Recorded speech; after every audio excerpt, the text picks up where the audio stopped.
안녕하세요 여러분, 더굿모닝 치과 이상훈 원장입니다. 안녕하세요 여러분, 강도욱 원장입니다. 네, 오늘 전해드릴 주제는 잇몸 치료에 대한 모든 것인데요. 간혹 환자분들이 잇몸 치료에 대한 오해가 많아서 거부감이 드시나 봐요. 자, 그래서 준비했습니다.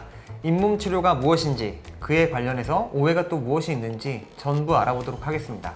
네, 잇몸 치료는 잇몸 주변 조직의 병적인 상태를 치료하는 것을 말합니다. 이는 스케일링, 그리고 잇몸 치료, 필요한 경우에는 잇몸 수술까지 포함할 수 있습니다.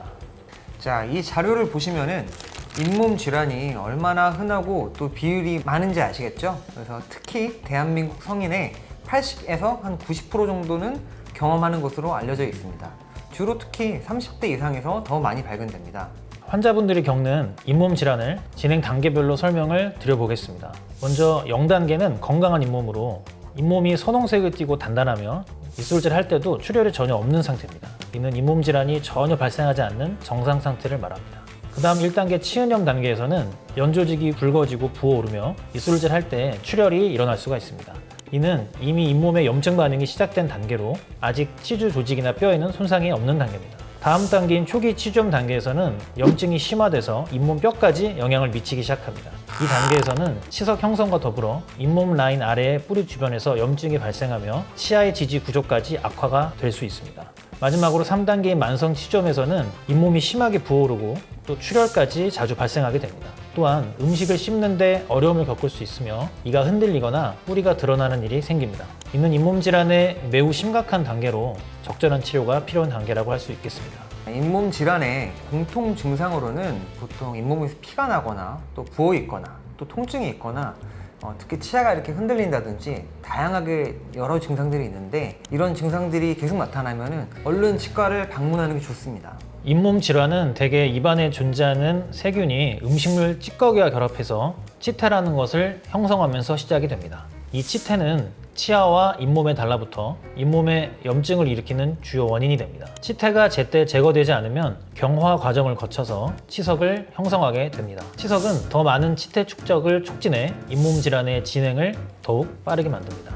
또 잇몸 질환이 심한 분들의 공통점은 흡연을 하십니다. 그래서 담배는 백해무익이라는 말이 있죠.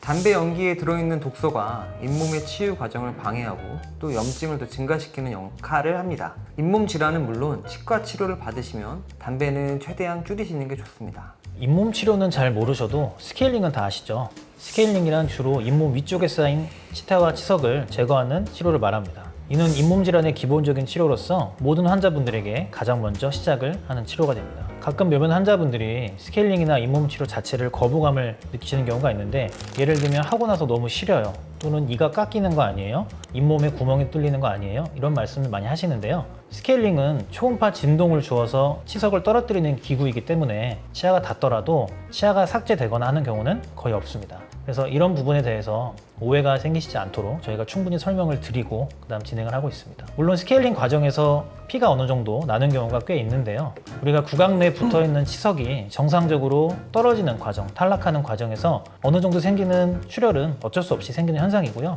이는 염증이 원래 있었다, 또는 염증이 낫고 있는 과정이다, 이렇게 인지하시고 오해를 푸셨으면 좋겠습니다.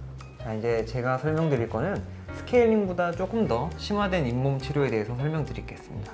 먼저 치근 활택술인데요. 이거는 치은 연화에 이제 잔존하고 있는 치석을 제거하는 겁니다. 그래서 스케일링보다 조금 더 깊숙이 치료를 하는 건데, 치근이 이제 울퉁불퉁하거나 치석 때문에 거칠 때는 이렇게 치근 활택술을 해가지고 치근을 매끄럽게 해줍니다.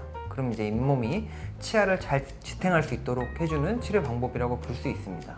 그 다음 이제 치주 소파술입니다. 치주 소파술 같은 경우는 근래에 와서는 치근 활택술이랑은 크게 구별되지는 않는데, 치근 활택술에 비하면은 뭐가 달라지냐면은 이제 잇몸의 염증 조직 같은 거를 같이 이렇게 조금 제거를 해준다, 이 정도로 보시면 됩니다. 그래서 치근 활택술은 용어 그대로 치근을 깨끗하게 해준다. 치주 소파술은 치근 활택술과 더불어서 주변의 염증 조직까지 같이 제거해준다 라고 생각하시면 되시고요.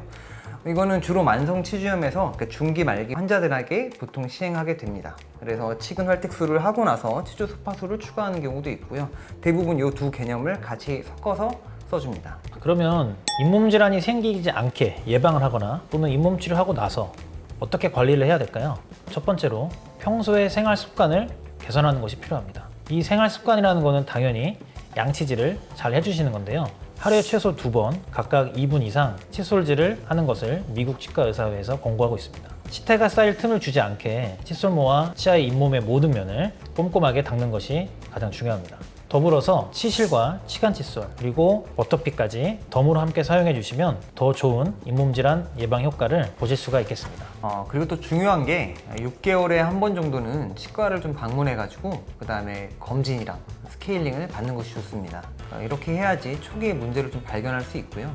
그 다음에 또 적절한 치료를 받을 수 있으니까 꼭 좀 정기적으로 방문하시길 바랍니다. 여러분, 오늘 주제 잇몸 치료, 잇몸 질환 재밌게 보셨나요? 잇몸 그리고 잇몸 질환은 미리미리 관리하시는 게 좋습니다. 심각한 잇몸 질환 상태를 오래 방치하게 되면 잇몸 뼈인 치조골이 녹아서 치아를 잃게 만드는 가장 큰 원인이 되고요. 특히 임플란트 식립 때 아픈 상황까지 동반할 수 있습니다. 그리고 심지어는 뇌졸중이나 심혈관 질환 같은 전신 질환에도 영향을 미친다고 알려져 있습니다. 그래서 이렇게 치주 질환이 많이 안 좋을 때까지 방치하면 안 되고요. 그래서 잇몸에서 피가 난다면 즉시 가까운 치과로 방문해서 스케일링이라든지 또 전문가의 상담을 통해서 통증 없는 건강한 아침을 맞이하시기 바랍니다. 자, 그럼 가장 중요한 구독, 좋아요, 알림 설정 부탁드리며 오늘도 더 굿모닝 굿모닝 하세요. 하세요.